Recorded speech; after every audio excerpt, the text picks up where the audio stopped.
राधे राधे दोस्तों, स्वागत है आप सभी का हमारे YouTube चैनल पर। जैसे कि आप लोगों को पता है, कुछ ही दिन में नवरात्रि शुरू होने वाली है, चैत्र नवरात्रि साल 2023 की। तो आज के वीडियो में हम नवरात्रि से जुड़ी कुछ महत्वपूर्ण बातों के बारे में जानेंगे, जैसे कि कलश स्थापना, उसका शुभ मुहूर्त क्या है, सही समय क्या है और सही तरीका क्या है, क्या क्या सामग्री लगेगा और कलश स्थापना की विधि के बारे में जानेंगे। तो जानने के लिए वीडियो को लास्ट तक जरूर देखिएगा। कलश स्थापना अर्थात घट स्थापना नवरात्रि के पहले दिन शुभ मुहूर्त, सही समय और सही तरीके से ही करनी चाहिए। कभी भी हम अपने हिसाब से कलश स्थापना कर देंगे, शुभ मुहूर्त नहीं है, सही समय नहीं है, तो उसका लाभ हमें नहीं मिलता है। इसलिए कलश स्थापना शुभ मुहूर्त में करना बहुत ही आवश्यक है। उदया तिथि के अनुसार इस साल चैत्र नवरात्रि 22 मार्च 2023 से शुरू होगी। कलश स्थापना का शुभ मुहूर्त 22 मार्च सुबह 6:23 से 7:32 तक है। चैत्र नवरात्रि आने में बस कुछ ही दिन शेष हैं। चैत्र नवरात्रि में 9 दिनों तक देवी दुर्गा के 9 अलग अलग स्वरूपों की पूजा आराधना की जाती है। चैत्र प्रतिपदा तिथि पर घट स्थापना अर्थात कलश स्थापना की जाती है और अष्टमी नवमी तिथि पर कन्या पूजन के बाद व्रत का पारण किया जाता है। माँ दुर्गा के भक्त चैत्र नवरात्रि के 9 दिनों तक उपवास रखते हुए पूजा और साधना करते हैं। हिंदू पंचांग के अनुसार साल भर में कुल मिलाकर 4 नवरात्रि आती है, जिसमें चैत्र और शारदीय नवरात्रि का विशेष महत्व होता है। इस बार चैत्र नवरात्रि का त्यौहार 22 मार्च 2023 से शुरू होगी और 30 मार्च तक रहेगी। इस दौरान कई भक्त कठोर व्रत भी रखते हैं। ऐसी मान्यता है कि नवरात्रि के दौरान पूजा करने और व्रत रखने से माँ दुर्गा हर कष्ट को हर लेती हैं, साथ ही सुख समृद्धि, धन ऐश्वर्य की प्राप्ति होती है। आइए जानते हैं चैत्र नवरात्रि के प्रथम दिन कलश स्थापना की पूजा विधि के बारे में। उससे पहले हम आपको बता दें कि क्या क्या आवश्यक सामग्री लगेगी कलश स्थापना के लिए।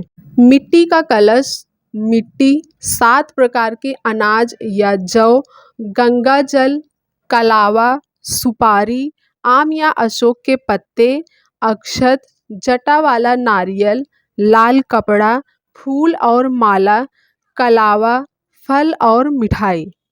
ये आवश्यक सामग्री है जो कलश स्थापना के समय लगेगी। तो अब आइए हम जानते हैं कलश स्थापना की विधि के बारे में। नवरात्रि में कलश स्थापना देवी देवताओं के आवाहन से पूर्व की जाती है। कलश स्थापना करने से पहले आपको कलश को तैयार करना होगा, जिसकी संपूर्ण विधि इस प्रकार है। चैत्र नवरात्रि के प्रथम दिन ब्रह्म मुहूर्त में उठकर स्नान आदि से निवृत्त होकर स्वच्छ वस्त्र धारण करें। उसके बाद मंदिर की साफ सफाई करके गंगा जल छिड़क ले। अब मिट्टी के पात्र में या कोई प्लेट, थाली जैसे खुले चौड़े मुंह वाले बर्तन ले, उसमें जौ बो दें। ध्यान रहे इन बीजों को पात्र में इस तरह से लगाएं कि उगने पर यह ऊपर की तरफ उगे, यानी बीजों को खड़ी अवस्था में लगाएं और ऊपर वाली लेयर में बीज अवश्य डालें। मिट्टी और जौ को मिक्स करके आप किसी पात्र में अच्छे से बो दें। अब कलश की गर्दन पर मौली बांध दे, साथ ही तिलक से स्वास्तिक बनाएं। इसके बाद कलश में गंगा जल भर दें। उस जल में सुपारी, इत्र, दूर्वा, घास, अक्षत और सिक्का भी डाल दें। अब इस कलश के किनारों पर 5 अशोक के पत्ते या आम के पत्ते रखें। अब एक नारियल लें और उसे लाल कपड़े या लाल चुनरी में लपेट दें। इसके बाद नारियल और चुनरी को रक्षा सूत्र से बांध दें। तीनों चीज़ों को तैयार करने के बाद सबसे पहले जमीन को अच्छे से साफ करके उस पर मिट्टी का जौ वाला पात्र रखें। उसके ऊपर मिट्टी का कलश रखें और फिर कलश पर नारियल रख दें। आपकी कलश स्थापना संपूर्ण हो चुकी है।